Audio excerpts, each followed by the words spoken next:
सर्वेभ्यो नमः। देववाणी संस्कृतं यूट्यूब चलदृश्यं प्रति भवतां भवतीनां च हार्दं स्वागतम्। मित्रों, UGC net JRF MA BA के पाठ्यक्रम में लगे हुए ईशावास्योपनिषद की कक्षा को हम पढ़ रहे हैं। आज ईशावास्योपनिषद की यह तीसरी कक्षा आज पढ़ेंगे। प्रत्येक कक्षा में हम 2, 3, 4 मंत्रों का व्याख्यान समझ रहे हैं। आइएगा मित्रों, इस कक्षा के माध्यम से हम आपके संपूर्ण कोड 25 की जो संस्कृत विषय की तैयारी है, उस संपूर्ण तैयारी करने के लिए हमने ये संकल्प ले लिया है, वीणा उठा लिया। अब आपको केवल पढ़ते जाना है, निःशुल्क ये अभियान है। चलिएगा, आइएगा मित्रों, ईशावास्योपनिषद के मैंने अभी तक आपको 4 मंत्र पढ़ा दिए हैं और आज हम 5वां मंत्र पढ़ेंगे। गत कक्षा में मैंने आपको ये मंत्र पढ़ाया था, अनेज देकम मनसो जबियो नैन देवा आपनुवन पूर्वमर्षत् तद्धावतोऽन्यानत्येति तिष्ठत्तस्मिन्नपो मातरिष्वादधाति। यही पढ़ाया था मैंने आपको। चलिएगा, ये तो हमने इस पर चर्चा कर ली लंबी। अब आगे चलते हैं आज का मंत्र। जो गत मंत्र था उसमें ये बताया था कि जो परमात्मा है वो हिलता नहीं है, कंपन नहीं करता है, परंतु वो मन से भी तेज है। और क्या है, वो मन से पहले, मन माने संकल्प विकल्प, जो मनुष्य है वो संकल्प विकल्प करता है, जहां की सोचता है परमात्मा वहां पहले ही से आ जाता है, इसलिए उसकी गति तेज है। ठीक है, और इसको इंद्रियों से प्राप्त नहीं किया जा सकता। ठीक है, और दूसरे जो तेजी से गतिमान पदार्थ हैं उनको हमेशा अतिक्रमण करता रहता है, उनके आगे आगे चलता रहता है, क्योंकि वो सब जगह बुझाते उससे पहले परमात्मा वहां दिख देता, अनुभव होता है। ठीक है, और कहते हैं वायु है और ये अप आदि हैं, इनके अंदर भी उसी के द्वारा गति हो रही है, उस चेतन सत्ता के माध्यम से। आगे भी इसी से संबंधित कहते हैं कि वो परमात्मा उस प्रकार का है और कैसा है, माने उसी के परमात्मा के ही महानतम स्वरूप को दर्शाने के लिए ये भी मंत्र है। ठीक है, आइएगा देखते हैं। मंत्र है आपका, मंत्र का पाठ कर लेते हैं। 5वां मंत्र है, तदेजति तन्नैजति तद्दूरे तद्वन्तिके तदन्तरस्य सर्वस्य तदु सर्वस्य बाह्यतः। बहुत सुंदर, आनंद आ गया जी हमको तो। चलिएगा, अन्वय देखिएगा पहले, फिर अर्थ करते हैं इसका। अन्वय तत् एजति तत् न एजति तत् दूरे तत् उ अन्तिके तत् अस्य सर्वस्य अन्तः तत् उ अस्य सर्वस्य बाह्यतः। बिल्कुल सरल अर्थ बन गया। जब हमने इन पदों को क्रम से रख लिया तो अर्थ बिल्कुल एकदम सरल बन गया।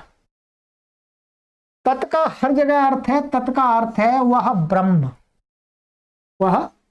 परमात्मा। कहते हैं तत् एजति, वो परमात्मा क्या है, चलता है, परमात्मा चलता है।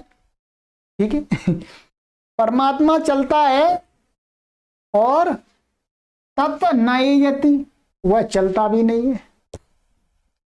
ध्यान रखिएगा, आगे आ रहा है तत् दूरे, वह परमात्मा बहुत दूर भी है, और तत् वो अंतिके, वह परमात्मा पास में भी है।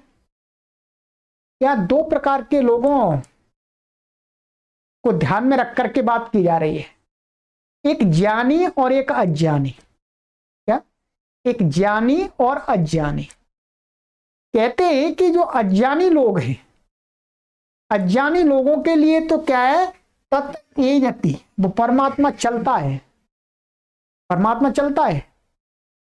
अज्ञानी लोगों के लिए क्या है, परमात्मा चलता है। वो जो अज्ञानी लोग हैं वो परमात्मा को कहते हैं अरे परमात्मा यहाँ आ गए, परमात्मा उस वहां पर पहुंच गए, ठीक है, परमात्मा कहीं पर भूत बन के आ गए, परमात्मा चुड़ैल बन के आ गए, ठीक है। ऐसे जो अज्ञानी लोग हैं उनके लिए तो परमात्मा क्या चलता है अर्थात वो सोचते परमात्मा चलता है। और ज्ञानी लोग हैं वो उनका कहना है कि तद न एजति, वो परमात्मा चलता नहीं है। वो कहां चलेगा, सर्वव्यापक है, कण कण में व्याप्त है, कण कण में व्यापक है जी, वो कहां चलेगा।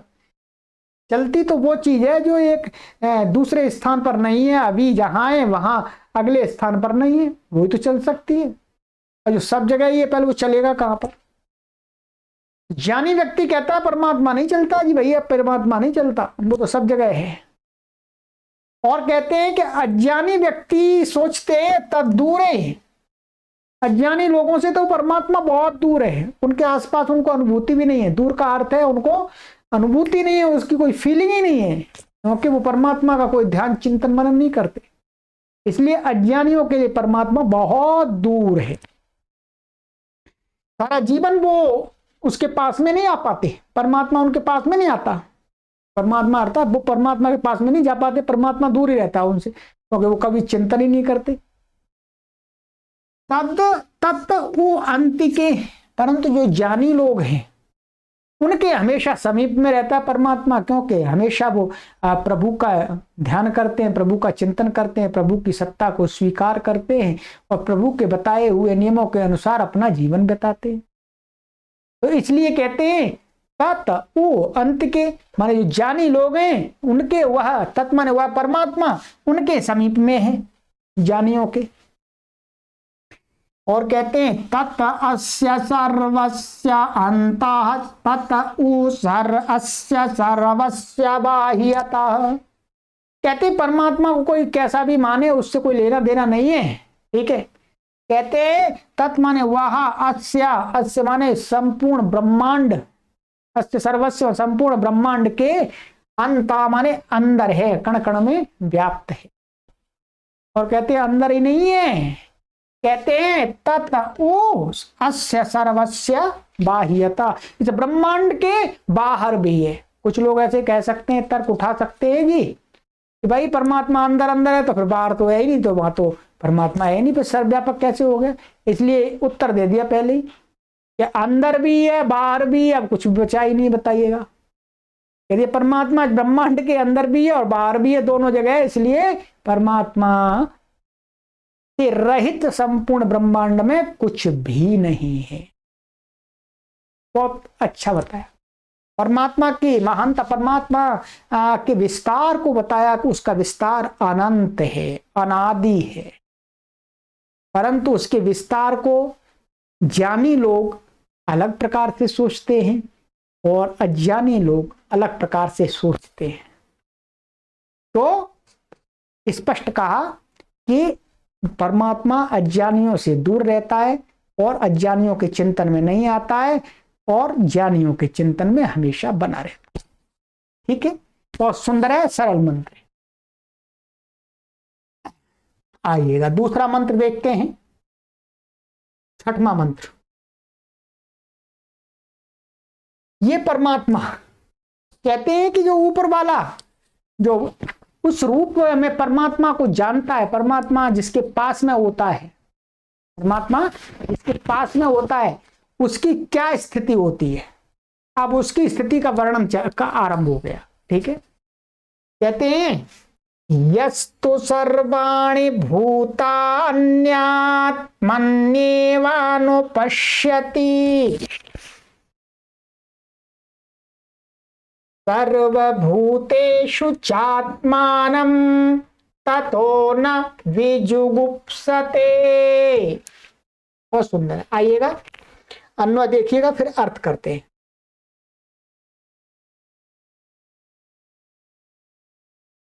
अन्वयः तू, ये तू है, तू यह सर्वाणि भूतानि आत्मनि एव अनुपश्यति आत्मानं च सर्वभूतेषु ततः सः न विजुगुप्सते। उस वाले में जो ज्ञानी की स्थिति बताई है, ज्ञानी व्यक्ति परमात्मा को इस प्रकार से पास में मानता है और अंदर बाहर मानता है, ठीक है। कहते हैं कि तो किंतु, तू का अर्थ है किंतु, लेकिन जो ज्ञानी व्यक्ति है,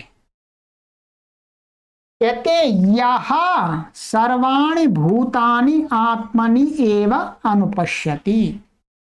अरे जो ज्ञानी व्यक्ति है सारे भूतों को, सर्वाणि भूतानि, भूतानि का अर्थ है जड़ चेतन पदार्थों को, चेतन जड़ दोनों आ जाएंगे। सर्वाणि भूतानि का अर्थ है जो सभी भूत, भूत क्या है, 5 भूत जड़ हैं और आत्मा चेतन है, आत्मा चेतन है सभी। तो सभी प्राणी जगत और जड़ जगत का को जो विद्वान, जो ज्ञानी व्यक्ति आत्मनि एव अनुपश्यति, अपने आत्मा में ही देखता है, अंदर अपने आत्मा में ही देखता है, अपने आत्मा में देखता है। वो देखता है अरे जैसे ये भूत है वैसा ही मैं भूत हूं। भूत का अर्थ वो वाला भूत नहीं है, डराने वाला नहीं, भूत माने जैसा मेरा शरीर वैसे इनका शरीर, जैसा इनका शरीर ऐसा इनका शरीर। जड़, ये संसार जो जड़ चीजें हैं वो जड़ है, मेरा शरीर भी जड़ है। कहते हैं सर्वाणि भूतानि आत्मनि एव पश्यति, अपने आप में ही देखता है, माने अंदर ही अंदर चिंतन करके सब कुछ देख लेता है, विचार कर लेता है, मतलब एकांत में बैठकर विचार करता है, चिंतन करता है, ठीक है। अनुपश्यति का अर्थ है चिंतन करना, जानना, समझना, अनुभव करना, ये सारे कई अर्थ हैं इसके। कहते हैं आत्मानं च सर्वभूतेषु, और च माने और, आत्मानं माने अपने आप को, अपने आप को सर्वभूतेषु अनुपश्यति, सारे प्राणियों में अपने आप को देखता है। मैं तो उसमें भी, मैं तो उसमें भी, मैं तो उसमें भी हूं। जैसे मैं चेतन हूं वैसे वो भी चेतन, ठीक है। तो क्या है, सारे प्राणियों में अपने आप को देखता है, माने ऐसी फीलिंग करता है कि उसको यदि कोई कष्ट होगा तो मानिए मेरे को कष्ट हो रहा है, ठीक है। उसको सुख होगा तो मेरे को भी सुख हो रहा है। इस प्रकार का दूसरों में अपने आप को मान लेता है, अपने आप में सबको मानता है। इसका कहने का तात्पर्य क्या हुआ कि वो सबको एक स्वरूप में देखता है, भेद नहीं करता, ठीक है। भेद नहीं करता अर्थात संपूर्ण को एक में ही देखता है, कुछ अलग अलग नहीं मानता है। फिर उस ज्ञानी की क्या दशा बन जाती है, ज्ञानी का कैसा व्यवहार हो जाता है। कहते हैं ततः माने इस दृष्टि से, जब ज्ञानी इस दृष्टि से अपना चिंतन मनन ध्यान करता है, अपने आत्मा में सबको देखता है और सब में अपने आप को देखता है, ठीक है। कहते हैं तथा उसके बाद साह माने वह ज्ञानी व्यक्ति न विजुगुप्सते, किसी से घृणा नहीं करता, किसी से घृणा नहीं करता, ईर्ष्या नहीं करता, किसी से शत्रुता नहीं करता। वो सोचता है मैं ही तो हूं, वो मैं ही तो हूं, मैं अपने से ही क्यों घृणा करूं भाई, मैं ही तो हूं, मैं उससे क्या घृणा करूंगा। तो वो संसार में किसी भी पदार्थ से, किसी भी प्राणी से घृणा, द्वेष, ईर्ष्या नहीं करता।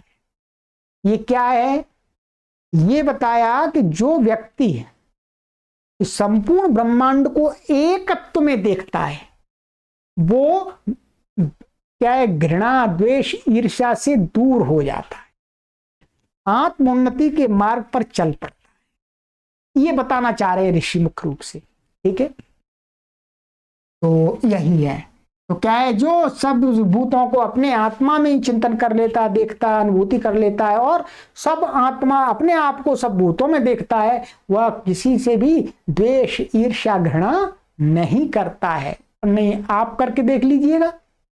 आप जब आप ये वाली ऊपर वाली दृष्टि बना लेंगे तो आप जिससे ईर्ष्या करते हैं उससे ईर्ष्या नहीं करेंगे। अरे कहेंगे मैं अपने आप से ईर्ष्या कर रहा हूं, वो तो मैं ही हूं, मैं तो वो ही हूं। ठीक है, तो ईर्ष्या नहीं करेंगे। ईर्ष्या कब करते हैं, हम दूसरा मानते हैं, दूसरा मानते हैं तब करते हैं। तो उसका उपाय बताया कि जो ज्ञानी व्यक्ति होता है उसका व्यवहार ऐसा हो जाता। और कहते हैं मित्रों, उसी ज्ञानी की और महानता देखिएगा, आगे के मंत्र में बता रहे हैं।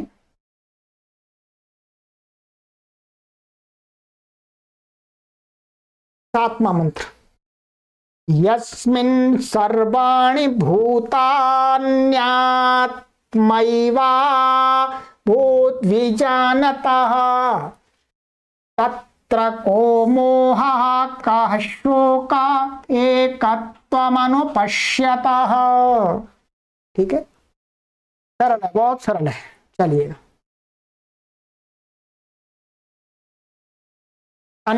अन्वय देखिएगा।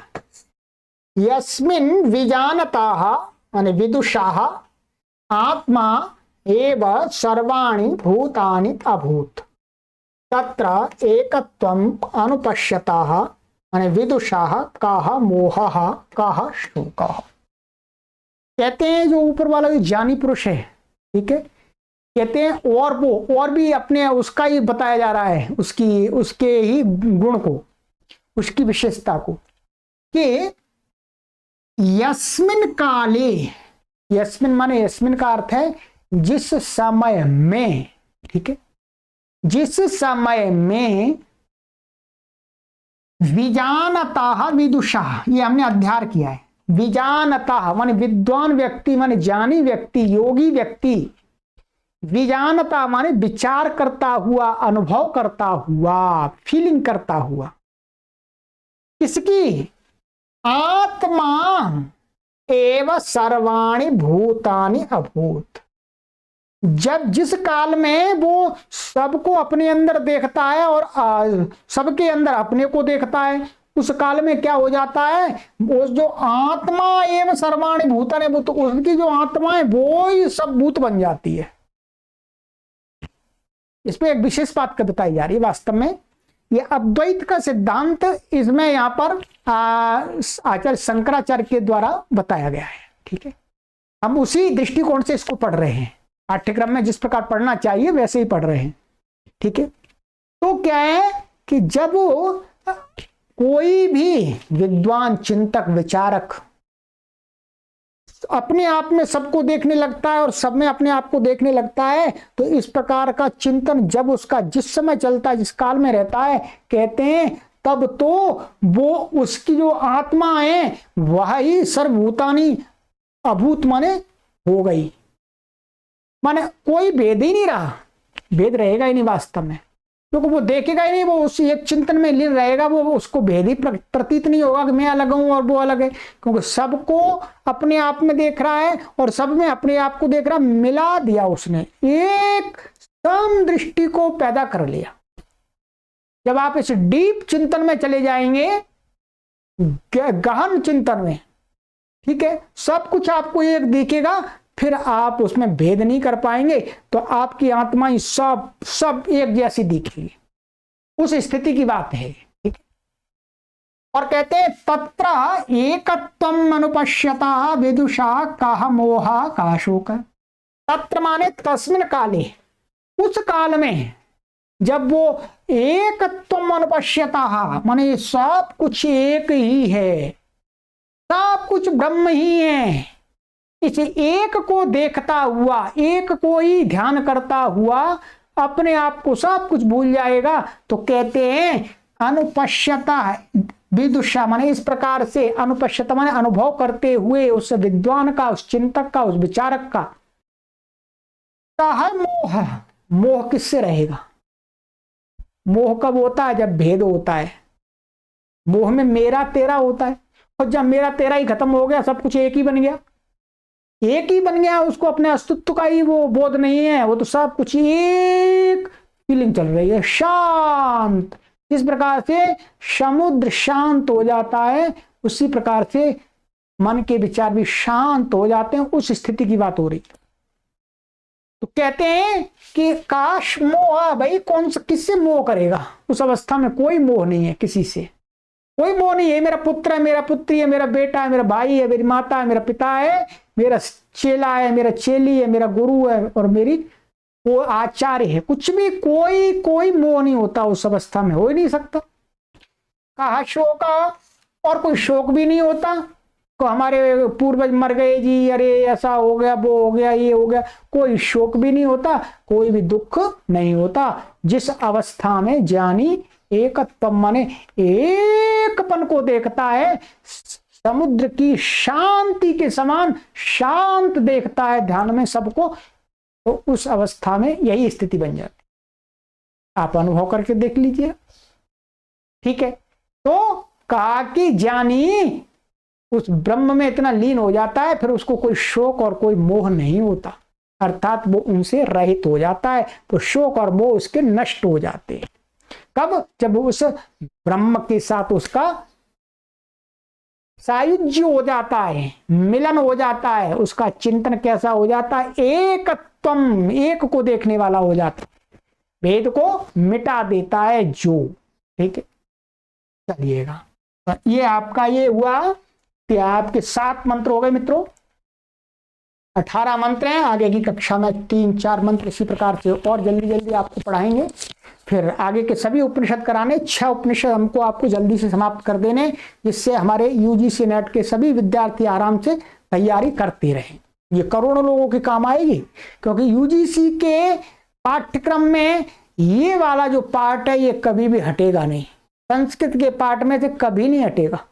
मैं कोई भी चीज पढ़ाता हूं, पहले उसको पढ़ाता हूं जो स्थायी है, तो 100 साल तक चले। 100 साल तक के पाठ्यक्रम में ये ही उपनिषद रहेंगे, आप देखना। इसलिए ये बनाई हुई मेरी वीडियो 100 वर्ष तक कम से कम काम आएगी हमारे विद्यार्थियों के लिए, ठीक है। हम इस संसार से चले जाएंगे, आगे पढ़ने वाले हमारे विद्यार्थी कहेंगे, अरे गुरुजी बहुत अच्छा पढ़ा के गए जी, एक एक शब्द को लाइन में शब्दशः रख के गए हैं, ठीक है। ये आपके लिए हम फ्री बुक बना रहे हैं, ये फ्री बुक बोलने वाली बुक बना रहे हैं। चलिएगा, आइएगा, आगे की कक्षा में मिलते हैं मित्रों। और इस कार्य के लिए आप जो भी हमें सहयोग प्रदान करना चाहें, अवश्य सहयोग करें मित्रों। आपके सहयोग से ही ये कार्य चलता है, और आपके सहयोग हमें प्राप्त होता है, तब हम और अपना अधिक से अधिक समय पठन पाठन में दे पाते हैं, अन्य चिंताओं से मुक्त रहते हैं। तो आपसे निवेदन है कि आप हमें चिंता मुक्त रखिए, जिससे हम आपको अधिक से अधिक पढ़ा सकें। आपकी सहायता, आपका सहयोग, आपका योगदान इस कार्य के लिए परम आवश्यक। चलिए, आगे की कक्षा में मिलते हैं। सर्वेभ्यो नमः।